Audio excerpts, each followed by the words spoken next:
All right, everybody, thanks so much for joining us for another episode of the Brooke Report. I am totally stoked today because I get to be joined by James Allen, who has been a longtime partner in the real estate industry.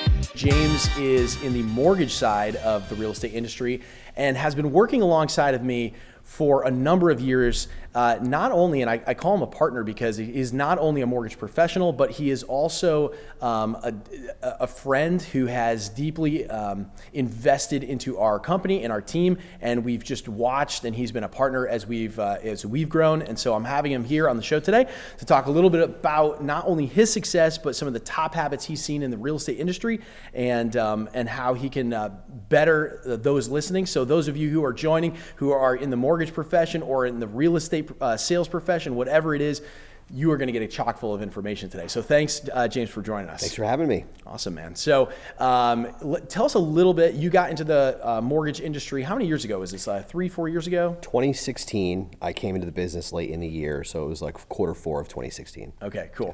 And you were coming just like fresh, like no related real estate background or anything else like that, right? Yeah, I had run a marketing company. I'd worked in a church before that and decided that it was time to make a wholesale career change, and knew some folks in the mortgage business, had looked into what it was about and felt like it would be a great fit, and turns out it is. Well, that's awesome. I mean, you've had meteoric growth in in your past several years of being in the industry, and obviously have an amazing reputation.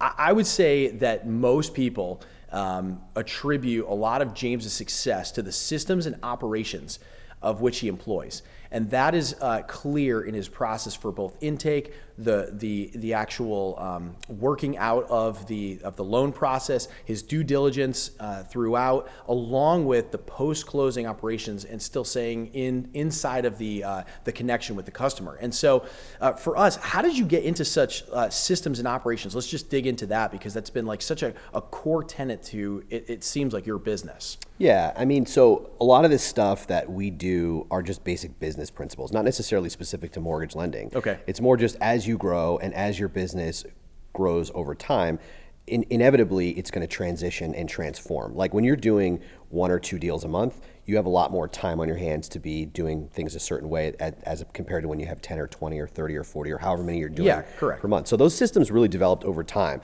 It's not like we've been doing the same system each year, every year. We've had to kind of adapt with that because, like you said, the growth has been pretty fast, right? Yep. So it started with, number one, it started with having a good mentor who could really, in the early days, it was about learning more than anything else, just learning as much as I could, and then having a team that I could rely on, that if I didn't know the answer to a question because I was new, I could actually find that. And then as the business grew, it was employing systems to figure out how do we actually keep track of where people are at in this specific portion of the process. Yeah.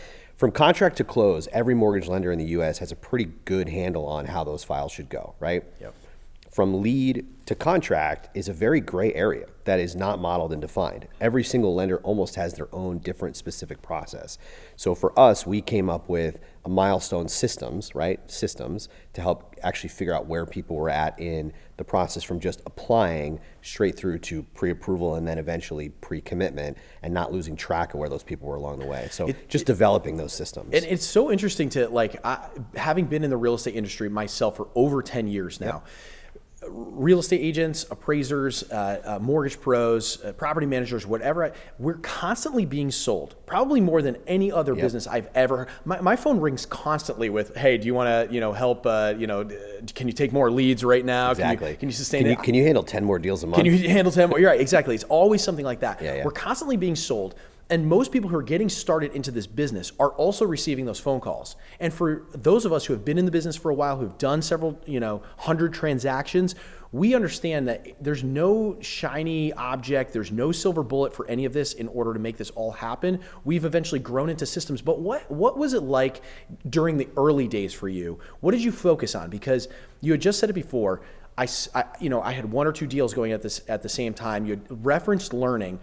What was that daily, aspect like? Yeah. So that was actually a very specific, intentional decision. And I can tell you now, being on the other side of being new and not being new at all, I'm being very experienced at this point, this was the best decision I ever made. Year one, I had a couple opportunities to come into the business. I could either go work with a mentor where the financial opportunity was slightly smaller, or I could take this other opportunity that appeared to have a bigger financial upside, but really didn't have a great mentor attached to it. And I struggle with that because I obviously have a family and need to make a living, and there's all of that. And I think one of the challenges with being new in the business is trying to figure out how to get the most money as fast as you can. I made the decision that year one was going to be, even if I didn't make nearly as much as I would hope, it was going to be solely about learning, right? I was going to give all of my attention and energy to learning, and I felt that, generally speaking, if I could become excellent at the job, that the money would follow, right? That if you can actually employ excellence in what you do, that eventually the money will follow that. I think that decision to take the lesser paying job has paid dividends to me because I did learn an incredible amount from an incredible mentor who taught me everything and really held nothing back from me and allowed me to have the experience that I have now. I mean, I've just passed, I think, 1,100 loans totally funded. Congratulations. Never had a loan denial for a pre-approved borrower, and that doesn't happen by luck. That happens because you start with people and you work with people and you work with teams where they can show you the path. You know what I mean? Go into a little bit more. I know you've provided coaching to even some of our agents over the years and just through your own experience. And there's many agents who try to pursue the highest volume, which is obviously important, right? Volume pays, especially in my side of the business. But you've also sort of had this endearment towards the amount of transactions or units. Yeah. But what you actually call them the relationships. And I'll go into that a little bit further in that handling more transactions at the early stage of your career will allow you to see not only the amount of discrepancies, differences, even nuance. It allows you to learn that you're never going to learn in textbook situations, and aligning 100%. yourself with individuals, mentors, whoever those are, those leaders who are able to complete more transactions that you can kind of ride shotgun on. Yep. You're going to be able to see different situations and learn how to navigate those. And that's actually the true value that you're learning, which, as you said, pays dividends. I mean, I don't know how many times, we can walk through what is required in FHA. Yep. Not even a loan, but in a real estate transaction. But there's so many different iterations of that it's so important to see that at the beginning. Go into that a little bit more on why you decided that was so important. Yeah, so you bring up a really great point, and this is often overlooked, right? The complexities of the business can't be learned in the training that you take for licensing. It's just impossible. Like even the mortgage stuff, 90% of what's on the exam really has nothing to do with the day-to-day that you're going to be navigating through. I'm a person who thinks that the more reps you have, the more experience you have, the better you're going to be. Being connected to a top producer early on and getting a chance to see 20, 30 loans a month go through the system and 50 applications a month go through the system gave me exposure to reps at a much higher pace than most people would do. So like you come in and you do a couple transactions a month, it'll take you 5 years to get enough experience to really have seen the scenarios. I was fortunate to be in an environment where I saw so many scenarios every single day, all day, for months and months and months, and eventually years. And so to your point, we have a really strong focus on, you say relationships and I say the relationships too, but it's really that rep. We call it reps, right? The more reps you get, the better you are.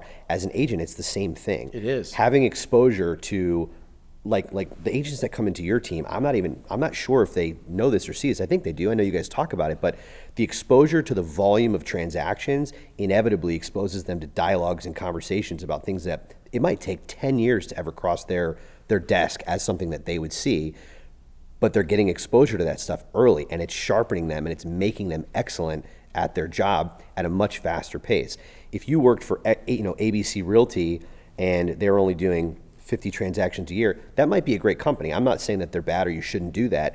It's just also true that individual is going to have a much longer runway to get exposure to what 500 transactions and the nuances of that looks like, in that journey, if that makes sense. And I think those who are mindful of that availability, yep. those are the ones who are going to be taking notes on everything that they see coming through, because there's this open environment that we have and that you had as well at the start, where people can see the types of transactions that are happening. Okay, even in this current environment, you're not seeing a lot of short sales, but you can. You can certainly see it if you're a part of an organization that has enough volume to it. You might not see ultra luxury, but you can if you're a part of a large organization. Large multifamily transactions, you're not going to see that. And I tell people all the time, you're going to pay for your education.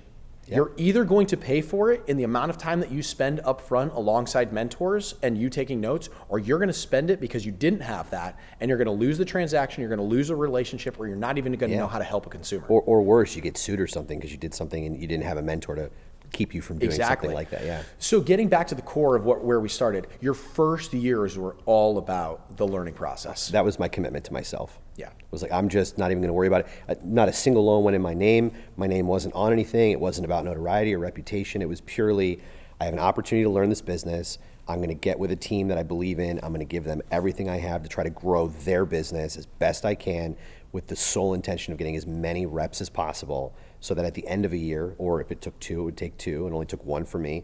At the end of that time, I would have the confidence to really know I can serve these people well, and actually know what I'm talking about. So, that worked out for me. The timeline is probably different for different people, I find it so interesting. It's like if you wanted to get to, make $1 million net, over the course of, 5 years, it would seem, let's sign on to this place that has the highest split possible, or the highest basis points, or whatever it is, and I'm just going to do transactions in order to get there quicker. But I think you and I have both proven in the ways that we've run both of our companies, that you actually get there faster through the education process up front, knowing how to navigate. So you're betting on your future self. You're betting that the education that I learn now is going to help me move smoother, and smoother is faster up front. Yeah. And the reason that I feel like, many real estate agents, even loan officers, they don't have that success, is they're not willing to get the process done right and smooth. So you'll see them sometimes, you'll get to breaking points. So the volume will always, the unit volume will always show where your systems are the weakest and where your education is the weakest. Yep. And so then the question becomes, are you, number one, are you the type of person who actually can pivot? I'm not sure that every sales professional has the innate ability to strategically push through those moments. Some people are not meant to do that, but those that are better served to be around people who have walked down a road. I describe it this way, right? Like, this is what I say to customers, and I think this is true for anyone in the service industry, especially what we do. My job is to walk you through a minefield and make sure that you don't step on any mines. Sure. I know where they are. Right, so you're going to step where I step, and we're going to dodge these mines, and that's going to protect you to get to the other, the destination that you're headed in. You don't know where those mines are until you have the chance to really learn where they are. And that's so important, because imagine you had to go through that minefield, and you're literally practicing on your customers. I tell team members all the time, the way that we practice in here is the way that we perform out there. Right. So if we are showing up and we're practicing with each other so well, do not be practicing on your clients. And that's the importance of getting into an environment that you and I both foster, is you're able to have a guide and a mentor to show you the way through the minefield. So you're not walking through and you're like, oh, sorry, your transaction fell apart. Yeah. I just didn't know that I wasn't supposed to do this thing. Last night I was thinking a little bit about our conversation today and some of the questions that I wanted to ask you. Yeah. And something just came to my mind, and I'll just, I'll kind of run with it here.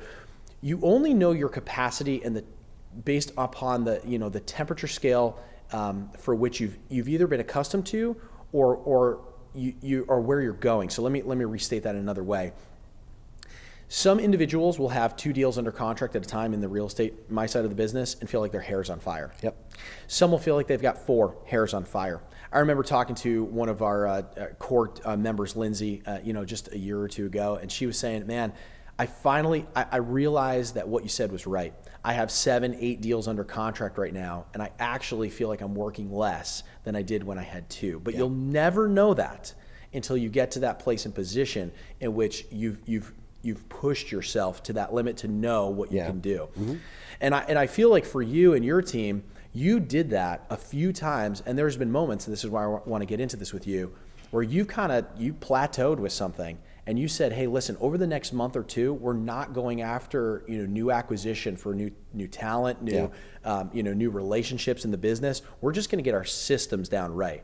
So I feel like in the beginning you had that learning phase, and then you went into the leverage phase with systems. So give us a little bit about that, the getting okay with taking some time back to sharpen the axe, and getting some time to really get your core team around you and the systems. Yeah, so I think the biggest mistake that people make in growth is not identifying when growth reaches the capacity limit, and they try to just push through that blindly, right?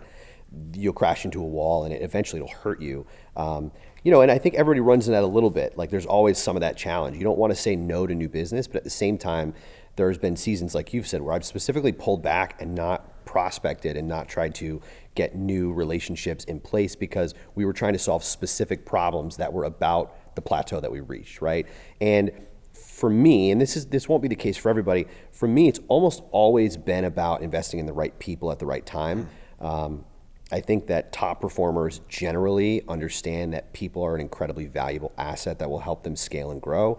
And I know that for me, investing in the right people. So like, for me, it was the first investment I made was investing in an actual business coach, right? And spending that money and that capital to say, you know what, there's somebody who's better than me, who has done significantly more than me, who can help me solve some of these problems. So rather than me guessing at the solution, let me have someone I can collaborate with and work with to actually fast track that stuff. So that was the first investment. And then from there, it was basically finding the right people and compartmentalizing the process slightly differently. You said something interesting a moment ago that's true. Like, we had months last year where we were closing 30, 40, 50 loans in a single month. And, I didn't work more than when I was closing 10 loans in a month or 5 loans in a month.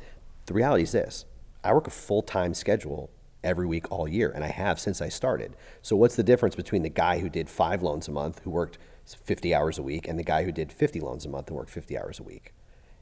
It's systems, it's people, right? So it's taking the time to get the right people in place, identifying those people's strengths, and then taking the parts out of the process that really don't require you to be moving the widget on that, so to speak. I mean, and there's a lot of pieces in the real estate transaction that I think are a lot like that. The folks that try to do everything and be everything for all people at all times are the ones that absolutely cannot grow.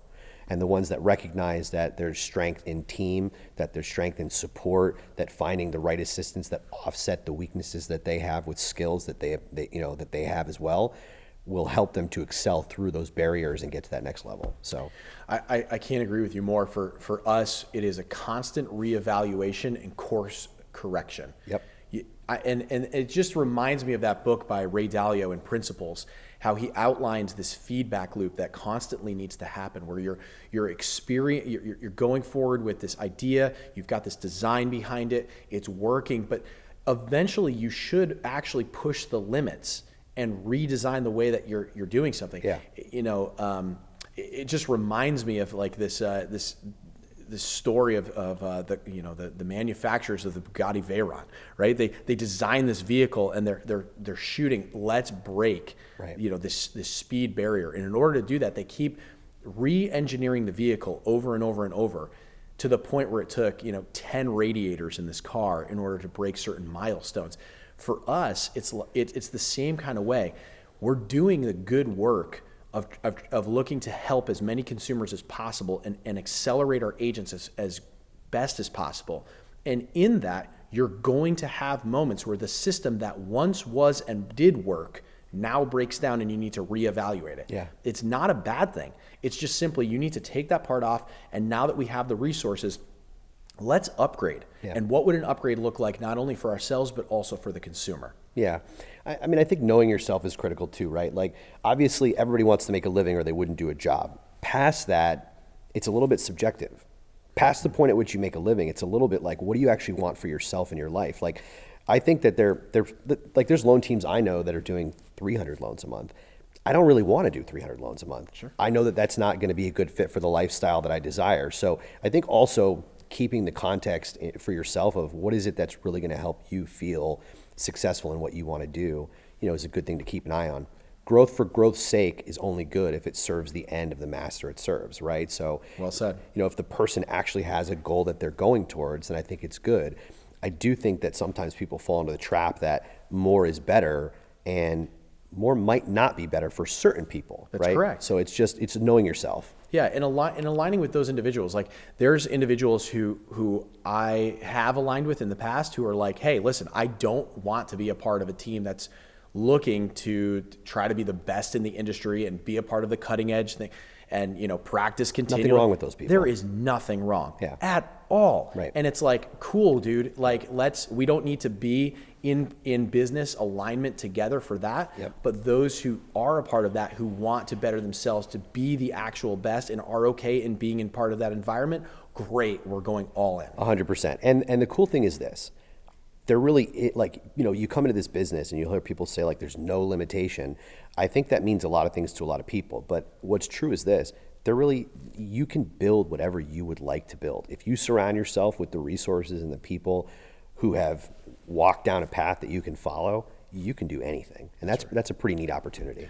You've talked about the learning phase. We talked a little bit about this leverage phase where you're redesigning your systems, and now you're kind of alluding to the people who are there, almost like the legacy that's kind of happening. You're bringing, your most recent development of your crew is like, it's like a dream team that you have around yourself. You've selected some of the top individuals in loan processing and underwriting, everything else, in order to deliver an amazing experience. So tell me a little bit about your leadership role there. Like, how was that to attract the talent? How'd you do that? For those who are listening and are like, how did you get this dream team? Like, what is it? Well, to be honest with you, a little bit of luck, right? To some degree, the people that you stumble upon, and it's up to you to build the relationship, but some of these people I just stumbled upon by like dumb luck, right? I made more bad hires than I did good hires. And I think the thing that's really challenging is I'm such a people person. For me to not have someone continue to work with me after a season is very challenging, because I'm not a person who likes to let somebody down or if they're not a good fit. I know lots of business leaders that are much better at letting go of the people that really are not a good culture fit. I can learn a lot from those people. What I can say is this: the folks I have now, it's been a long process of really finding out who is the right fit and getting those folks in. They're all excellent. They all have specific skills. And the other thing is, and I'll tell you straight up, like, you can't have great talent if you're not willing to actually invest in great talent. And that you invest in a couple ways, right? Obviously, you have to compensate these people accordingly. But number two, you have to be available to them as a leader. You have to be available to them as a visionary. If the way that they are paid is on the back of the work that you do to some degree, right? Like, my guys are bonused on the number of units that we do. They hold me accountable to get out and get more units during certain months if we have lulls or whatever. It's that give and take, that ebb and flow together that we do, that helps us to be excellent. But fostering an environment where you can have transparency, fostering an environment where everybody is committed to learning is really important. And then, there's this whole other side. If you talk about legacy, right? And I'll go on a tangent a little bit here, but this is what I'm excited about please do. right now.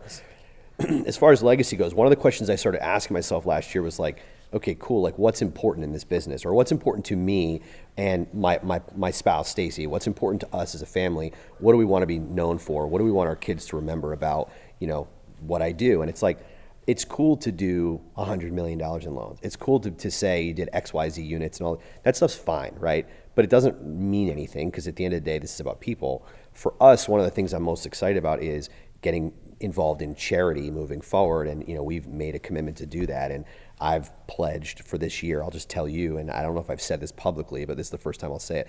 I pledged $62,500 this year toward human trafficking charities. That's going to come straight out of the business.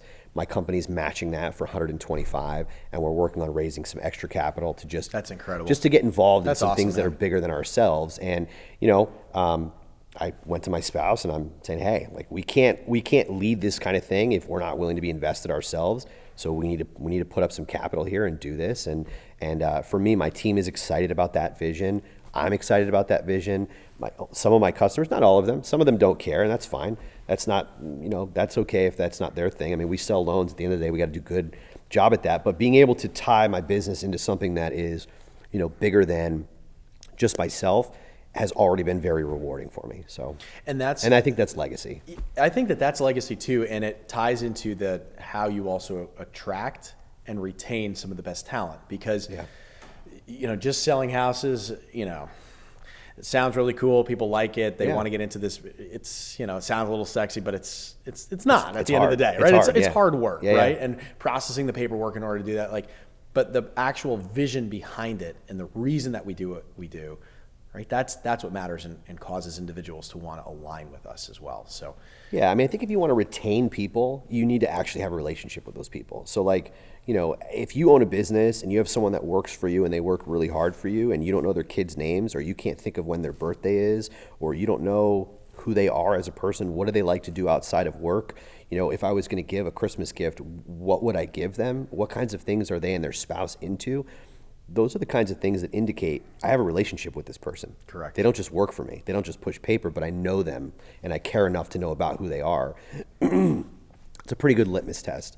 If you're watching this and you're wondering, does my assistant feel valued? Well, do you know their birthday? there you go. Because if you don't, maybe you don't know them that well. Maybe, or is it on your calendar anyway? I mean, maybe you can't remember the specific day, but is it on the calendar? How many kids do they have? Do you know that stuff? So I think retention is about relationships, and relationships are about the humanization of what's behind the work. And that's, I think it's important, even having a conversation like this, to have items of value for those who are just getting started into the business and where they would like to drive their business. As you look to hire talent and retain that talent, these are the important things that you need to have if you want a world-class team around you in order to employ. Tell me about some of the world-class agents who and some of the habits that they embody that you see every day that you're like, wow.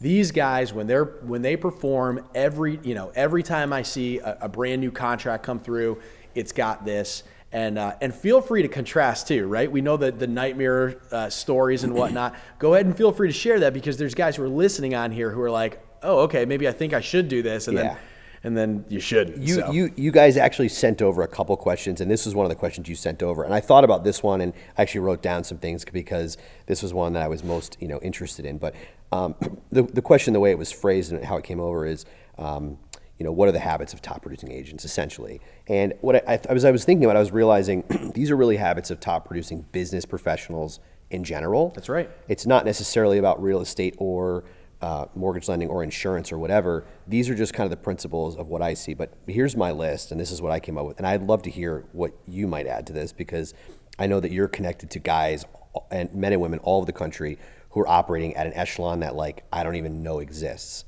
Right? Some of these teams that you're connected with in other states and things like that. But here's what I see. Number one, they put client interest first, right? They're 100% committed to the client interest before every other thing. Doesn't mean they don't want to get paid, but it just means that they're willing to forego what's necessary to ensure that protecting that client occurs. Number two, they invest in people, right? So the majority of their capital is deployed into the correct people to help them solve problems and become a solutions provider, as opposed to just being an order taker. And that's a really critical thing. People are probably the only thing that will help you scale through those challenges, right? They have a business plan that they hold themselves accountable to, right? It's interesting. I try to call all my partners at the end of the year and set up a time to talk about, hey, what are you thinking for next year? And those meetings are vastly different. Some people are like, hey, here's this sheet I put together with all the stuff I've mapped out. And then other people are like, I was thinking I might do like a client event in November. I'm not really sure. And they're like, they have some ideas, but they didn't really take the time to do the exercise. I think the exercise is the commonality that I see in the top producing agents, right? Those doing 60, 70, 80, 90, 100 deals a year or more. They've mapped out a true business plan, and then they hold themselves accountable to it. Or they have a team leader or someone else, business coach, whatever, holding them accountable to that, right? Top people set incredible boundaries with their clients and their partners, right? Being available 24/7, 365 is a recipe for burnout. Consumers are never upset if you're not immediately responding. They're upset if they don't know when you're going to respond. So if you can do a better job at setting the expectation that hey, from 5:30 to 7:30, I'm giving my child a bath and I'm putting them to bed, and all phone calls will be returned at 7:30 or at 8 a.m. the next morning, or whatever it is for you and your household, that's going to serve you really well. And as soon as I started doing that, the anxiety level of myself and the customers got like significantly better. And I see top agents, I learned that from top agents, right? If they make a mistake, they own it. That's one that I see. I think a lot of times it's very easy in this industry to try to make the mistakes about someone else in the transaction. I think most people can see through that. I've found that people are incredibly gracious when you are genuinely apologetic and you own it and then you make it right, right? I found that people are incredibly gracious to that. When you say to somebody, hey, no excuse, this one's on me, here's how I'm gonna make it right, people generally respond to that very well. And I think top agents do that. They have a tight group of like-minded professionals who share the same core values. And this kind of ties into one of the other questions you asked, is like, how do you build your team of referral partners? I think that's your referral partners are an extension of your brand always, right? And depending on what your brand actually is, those folks are going to tie into it. So if you're a systems person, you probably need an attorney who's a systems person and a lender who's a systems person, right? Because they're an extension of the experience that you believe is the right one to create for your people. And so they surround themselves with that. But most of all, the biggest trait that I think anyone would agree with this, and everyone talks a big game about this, few people do it. They take ridiculously massive action and they refuse to let perfectionism stop them from allowing to take a risk that would help them to become the version of themselves in business that they want to be. Massive action. Dude, absolute fire. That's exactly what people fear all the time. They fear I need to make this thing absolutely perfect. It's like painful. Isn't it the worst? It's like I need to adjust this like resume letter 150 times before I talk to an employer. Like, you know, it's fascinating. I remember when I launched a business years ago, and I won't get into the specifics on it. The mentor I had at that time said, hey, this is what you're going to do. These are the actions you're going to take. And I'm like, well, I need a business cards, I need a website, I need all this stuff. And he was like, listen, you're either going to do this or we're done. Like, there's no workaround to this. Do all of that stuff after you get your first client. Go do these things, get a client, then get business cards. And I was like, no way that's going to work. Every time I ever have a conversation with a business coach and I say it's not going to work, I've always been wrong 100% of the time. But I learned that lesson the hard way. You know, I think a lot of us have this analysis paralysis of like, let me tweak every little aspect before I pick up the phone and make the call. You're in a service business. Get out there, get with people, and let yourself grow. I mean, that's it. I think one of the few ways that people see that they can set themselves apart is by that action. So if you're brand new in this business, just realize that the vast majority are stuck in that paralysis state. Yep. Like if you could zoom out, you'd see an army of people who are just like frozen, not doing anything, waiting for a consumer who is walking through the mass of that frozen army to pick one person and say, I want to work with you. And all of a sudden they like unfreeze. They're like, okay, I'm good. But like those who take action, those are the unfrozen. They're ready to go. Yep. They go and find that consumer. Their systems might not be perfect. Their team as a whole might not be perfect. They might not have their whole business plan written out, but they understand that the path, that excellence is a journey. It's not a destination. 100%. It's not, I finally have realized excellence and now I can go and serve people, right? It's evolution, right? You're becoming another version of your business self at each phase of growth and whatever that looks like. I mean, nobody would disagree with this. If you went down to Starbucks and set up a table outside and you put like a little sign on the table that said, I do real estate, ask me how, like probably eventually somebody is going to be like, hey, what's up with this sign, and have a conversation with you. Probably you'd find a deal, but nobody in their right mind would ever say that that's a great idea. Right? Nobody would do that. That's effectively what we do, though. But we do. We put the stickers on the back of our laptops, right? You ever see that? Yeah. Yeah, like, hey, what's up? I do real estate. Well, it's even worse. We get into the business and then we create like this great Facebook profile and we post it to our personal page and then we're like waiting for someone to. It's the same exact thing, right? Exactly. It's not that you can't get business by doing that. You can, or maybe you would. I don't know. But those that understand that going out and being a part of the community, meeting with individuals who are massively making impact in the community, picking up the phone and calling people, calling those leads, all those things, those are the folks who are going to get to that next level a lot quicker. So let's as we kind of like land the plane here, what are a few things that you would give as a suggestion to maybe some mortgage pros who are getting into the business on just like the best way that you can connect with realtors and things not to do. Because I'll lay it up with this. I'm constantly getting a Facebook. I got like 2 Facebook messages last night from lenders, right? And they have similar scripts and whatnot. So I'm not going to get into them, but I'd love for you to just say, hey, here's what's worked for me. How did you feel when you read those messages? I mean, I'll be really candid with you. Please. Okay. And I'll tie this in, but how did you feel? So how does it make you feel?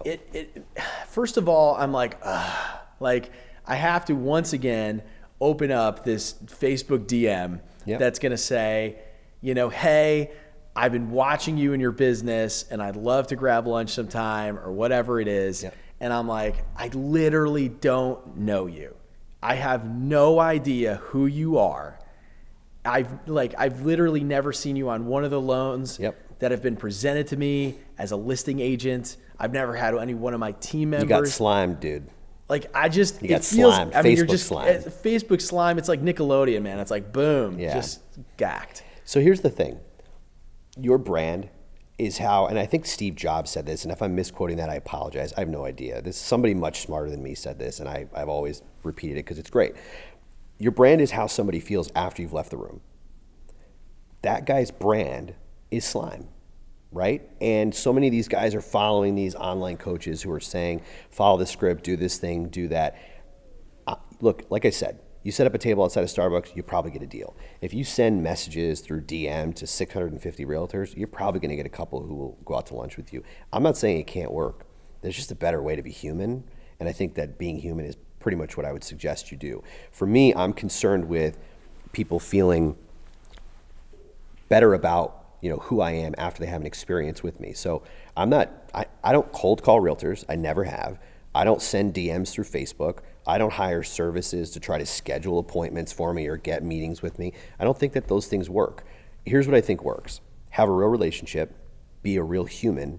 Don't talk about mortgage loans because honestly, nobody cares. And I know that that's laughable, but like so many people come to me and say, James, like, how do you grow your business or how do you do whatever? And I explain to people like, hey, the realtors that I work with the most, when we meet, we don't talk about business. We are friends. We talk about real life. I'm more concerned about what's going on with their family. We might talk about a deal, this or that, but those connection points are not about me talking about a loan program or an interest rate or whatever. Unless there's some specific process change that we're going to cover, that's a relational meeting. There are so many opportunities in this business for you to actually engage with people in a relational way. Perfect example. You have a deal. It's your first deal. You don't know what you're doing. You call the listing agent on the deal and I learned this from Joel, right? So again, this is not something that I did, but Joel taught me this. Contract. Joel is your coach. Joel's my coach, Big Joel. Contract comes in, you call the listing agent, and it's not a script. It's very straightforward. It's, hey, I want you to know I have the contract. I see the commitment date is 3/15. I see the closing date is 3/28. We're going to be on time with these dates. Would it be okay with you, permission, for me to update you weekly along the way in this process? And I can't think of a single listing agent on the planet who's like, nope, don't call me. I don't want to talk to you, right? Of course they're happy to do that. And then you have an honest opportunity where you ask for permission and they granted it to you to be on the phone with that person every single week through the course of that transaction. You're adding value. You're doing something different than another lender would probably do.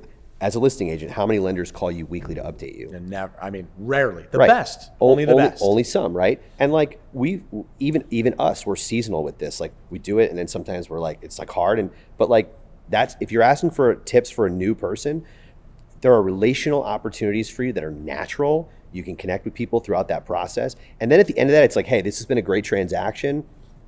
I would love an opportunity, if you're ever up for it, to sit with you and learn a little bit more and see if there's ways in which I can help with your business or whatever. That's a much warmer conversation than a DM where you get slimed. 100%. And I'd say another opportunity there that you utilized, and it was a massive, I feel like, catalyst for your business, was some events that you had hosted specifically designed to trigger what realtors need most, which is more deals. Yeah. It is not, hi, can you help me pay for Zillow leads? Yep.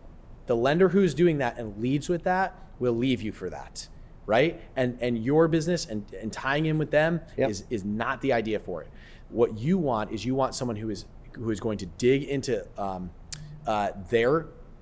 their treasure of the best realtors out there and put them in front of you so that you can learn from them and you can align your business plans with them. You're going to find a lot more value there than you will, grabbing a drink with a lender. Yeah. I mean, and so again, this goes back to, you'll hear me talk about this. I could talk about this till the day I die and it would never stop being true.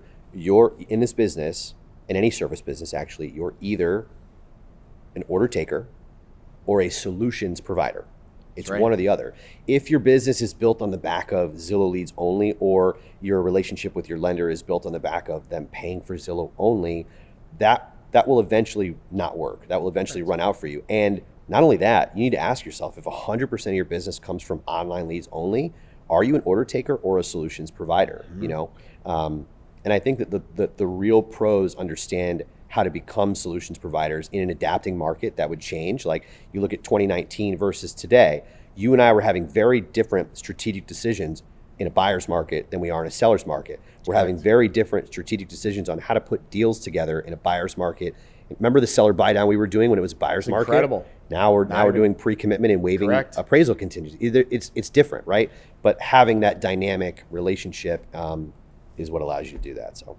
Well, dude, you've done that amazingly well, and your team obviously supports. You're like a dream to work with. So. Yeah, they are fantastic. So you are, yes, a little bit lucky, but also, an accolade to your leadership with them. Thank you, man. Thank you, man, for sharing your heart with us today. Of course. About legacy and also the leverage that you've done, and encouraging people who are brand new in the business to just go through that learning process and don't regret these days of just like learning. And sometimes you think you're taking half, but you're actually taking half of a watermelon than all of a grape, right? It's some simple things that they need to learn in the beginning in order to navigate down the road. 100%.